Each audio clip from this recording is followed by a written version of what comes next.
Assalamualaikum warahmatullahi wabarakatuh. Kembali lagi di Bang Rizky Channel, bagi-bagi tips dan informasi menarik. Nah, bagaimana kabar rekan-rekan sekalian? Semoga dalam keadaan sehat dan baik selalu ya. Nah, pada video kali ini Bang Rizky akan membagikan informasi tentang seleksi P3K tahun 2021 untuk tenaga pendidik guru. Bagaimana videonya? Tonton sampai selesai ya.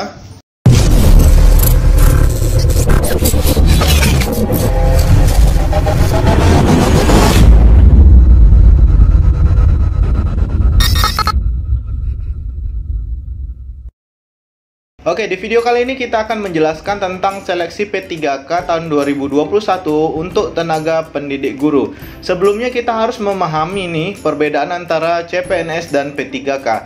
Nah, ini berdasarkan akutahu.com bisa dilihat perbedaan antara PNS dan P3K. Nah, kalian bisa baca di sini apa saja perbedaannya. Oke, di video kali ini kita akan membahas yang pertama adalah apa sih P3K itu? Jadi sebelum kita melangkah ke penjelasan selanjutnya, kita harus juga tahu nih apa P3K itu, pengertian dan tugas dan fungsinya. Kemudian yang kedua adalah tahapan seleksi P3K, yang ketiga adalah hak P3K, dan yang terakhir adalah kompetensi teknis tenaga pendidik guru. Baik, apa sih itu P3K? P3K adalah pegawai pemerintah dengan perjanjian kerja yang selanjutnya disingkat dengan P3K. Adalah warga negara Indonesia yang memenuhi persyaratan tertentu yang diangkat berdasarkan perjanjian kerja untuk jangka waktu tertentu dalam rangka melaksanakan tugas pemerintah.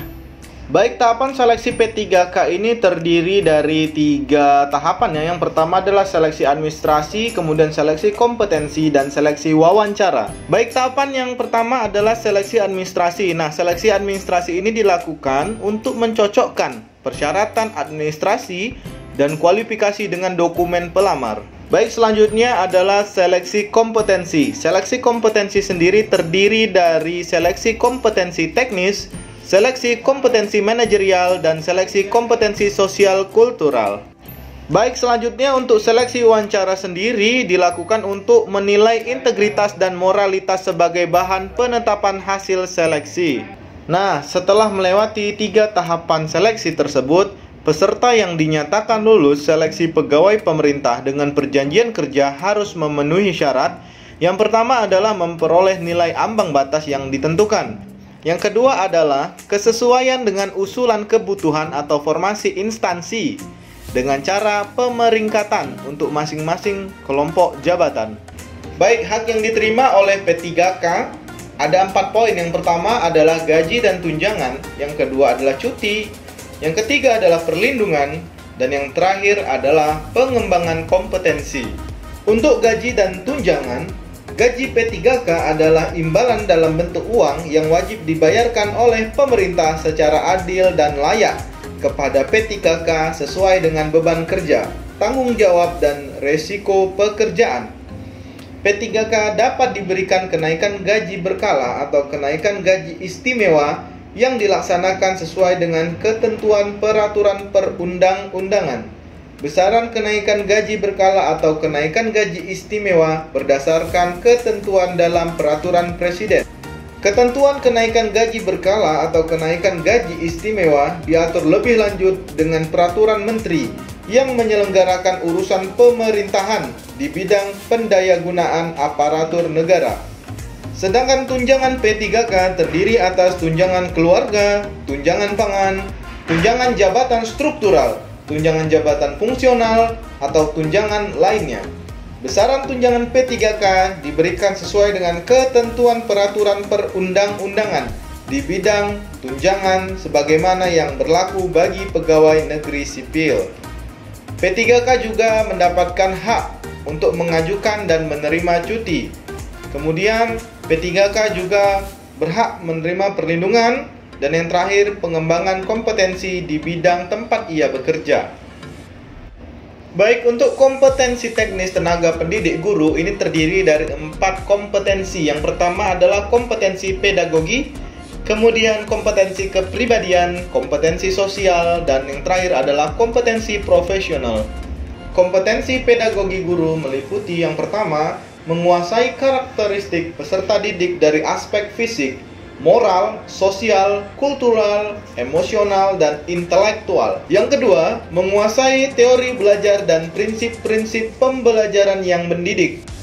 Ketiga, mengembangkan kurikulum yang terkait dengan mata pelajaran atau bidang pengembangan yang diampu. Keempat, menyelenggarakan pembelajaran yang mendidik.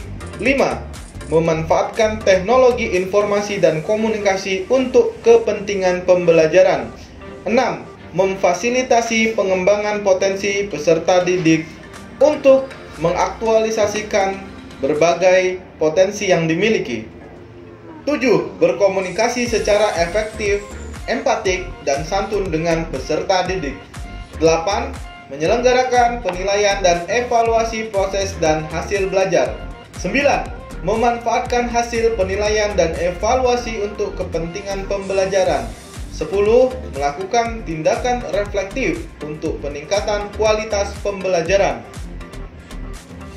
Baik, selanjutnya adalah kompetensi kepribadian.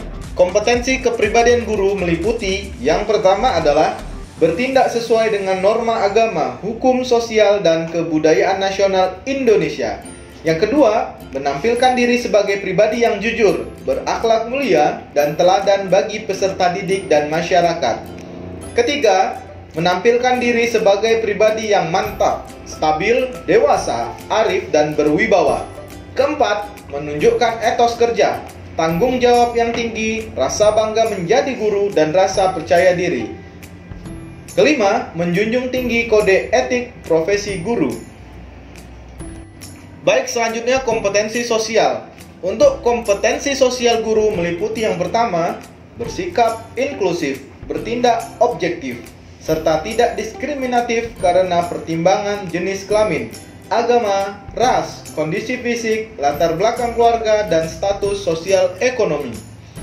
Yang kedua, berkomunikasi secara efektif, empatik, dan santun dengan sesama pendidik, tenaga kependidikan, orang tua, dan masyarakat. Yang ketiga, beradaptasi di tempat bertugas di seluruh wilayah Republik Indonesia yang memiliki keragaman sosial budaya. Keempat, berkomunikasi dengan komunitas profesi sendiri dan profesi lain secara lisan dan tulisan atau bentuk lain.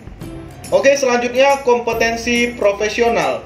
Untuk kompetensi profesional guru meliputi yang pertama adalah menguasai materi, struktur, konsep, dan pola pikir keilmuan yang mendukung mata pelajaran yang diampu. 2. Menguasai standar kompetensi dan kompetensi dasar mata pelajaran atau bidang pengembangan yang diampu. Ketiga, mengembangkan materi pembelajaran yang diampu secara kreatif.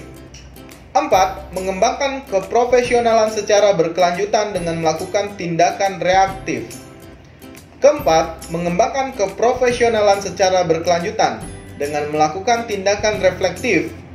Kelima, memanfaatkan teknologi informasi dan komunikasi untuk berkomunikasi dan mengembangkan diri. Oke guys, demikian untuk informasi seleksi P3K 2021 untuk tenaga pendidik guru. Jangan lupa like, comment, share, dan subscribe agar kalian tidak ketinggalan tentang video informasi P3K dan CPNS tahun 2021. Pada video berikutnya, Bang Rizky juga akan memberikan contoh-contoh soal yang sering keluar untuk seleksi CPNS dan P3K. Terima kasih. Wassalamualaikum warahmatullahi wabarakatuh.